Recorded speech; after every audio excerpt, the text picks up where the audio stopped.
This is the third example in 7.4, last example, that involves decomposing fractions with irreducible quadratic factors. What that means is, like you see in this example, this starting example down here, is that it's a quadratic expression that can't be factored any more than it is. So these would be an example of two irreducible quadratic factors. You're just going to kind of have to test that to see if it's irreducible when you get to a specific example. But here's the main difference between this and the last ones that we've been doing.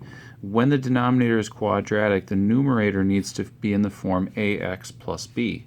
So in this example that you see right here, we've got one of them, x squared plus 4, one denominator, it's got ax plus b on top. When you do a second fraction, then you have to keep going down through the letters, cx plus d, and so on. You can just keep going for however many you need in a particular problem. Now, one thing that's going to come in handy for us on this example that we're going to work through is a factoring pattern called the sum or difference of cubes. You probably don't remember this one real well because pretty much always in algebra when we talk about it we say, here's the pattern, use it once or twice, and I'm going to do the same thing here again. Sum or difference of cubes, we have this pattern. We're going to use sum in particular for our example, but just means that you got to look at what is A and what is B in each one of these and start to just apply the pattern. So here is the example that we're going to be working with. I put the sum of cubes back up at the top here so we can reference it. And we need to start by factoring the denominator on this one. So the sum of cubes pattern, if you take the cube root of x cubed is just x, cube root of 1 is of course 1, and so we apply the pattern as x plus 1, a plus b, and then a squared is x squared in this case, minus a times b, 1 times x, so just x, and then plus b squared, 1 is b, so that's plus 1. So that is our denominator factored. Now we'll split this up according to our main difference that we just talked about. We can do the easy one first, the x plus 1. That's going to have a fraction of its own. And since it's just a linear factor, then we're just going to put a single unknown constant up on top. For the second fraction, this is where our irreducible quadratic comes in. We're just going to have x squared minus x plus 1, which, by the way, if you're using the sum or difference of cubes pattern, it's always going to produce an irreducible quadratic for that second part. But just working our way down the letters, this is going to be bx plus c for the numerator on that one. So we've got it set up. Now we're going to go through a lot of the same processes we have before. We're going to get rid of the denominators on this one by multiplying by everything in the denominator. So that happens to be here x plus 1 and x squared minus x plus 1. So we're multiplying by all of that. It cancels out everything down here, and so we get 2x squared minus 4x plus 3. Again, I just want to mention this numerator, we're going to leave that. It'll work itself out through the problem. We're not going to worry about the numerator. Over here, when we multiply this fraction by the green stuff, the x plus 1 is going to cancel out, leaving us with all of that. So that's going to be a times x squared minus x plus 1. And then over here, the quadratic is the part that cancels out, and so on this one, we'll have bx plus c times x plus 1. We will actually have to FOIL that one. That's one extra wrinkle in this problem. But we continue on like we did in the first two. We've got to distribute. We've got to kind of group things together. So we have then ax squared minus ax plus a. And then over here we need to do FOIL. So bx times x will be bx squared. Bx times 1 is plus bx. Then c times x and finally c times 1.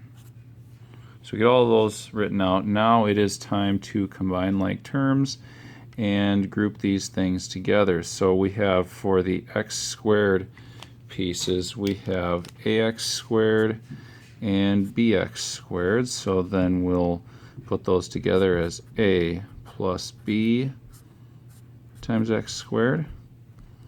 Then we have the x's. So we've got 3 of them here. We've got all 3 of those. So that's going to be plus negative a plus b plus c all times x. And then last piece is our constant. We actually have 2 constants here. We have a plus c. So now this is all separated out into its parts. We have a constant part, we have the linear, and then also the quadratic. And so now we can put those into our 3 equations for this system. So our system will be a plus b equals 2. So x squared part. Then second equation, the x part, negative a plus b plus c equals negative 4. And the constant part, a plus c equals 3. So at this point we have our system. Next thing is to use one of our methods to solve it. So just going on to the next page, give myself a little bit more room. We're going to solve this system, and we're going to use really any method that we like in order to maybe save just a little bit of time and space. I think it's pretty straightforward to use the matrix equation method for solving this one. So we're going to split this up into a matrix equation. Here's what it looks like if we do that. We have 3 matrices. We've got A, B, and C. So we start with A as our coefficients for the left-hand side. So that's going to be 1A, 1B, 0C. In the next equation we have negative 1A, 1B, 1C. And then on the third equation we have 1A, 0B, 1C. So that's going to be our A matrix. Then we have our variable matrix, which is the part that we're trying to find out.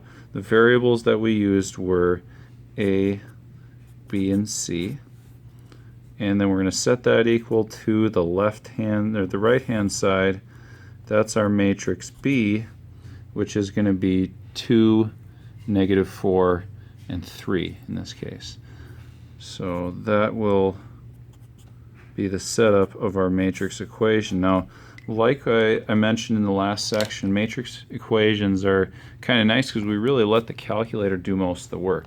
So I'm going to bring in the calculator in this one. I'll show you that I've got those matrices already plugged in.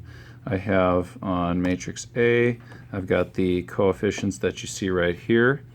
And then also on matrix B, I've got the 2, negative 4, and 3. So once I get that, remember, to solve a matrix equation, all we really have to do if we want to find out the solution is say x equals A inverse times B. So let's see what that is. So matrix A inverse times B. 3, negative 1, 0. Okay, so 3, negative 1, 0, which means that A is equal to 3, B is equal to negative 1, and C is equal to 0. Now we got to go back and write our summary statement. What we were trying to do from the very beginning is we were trying to split up the fraction that looked like this.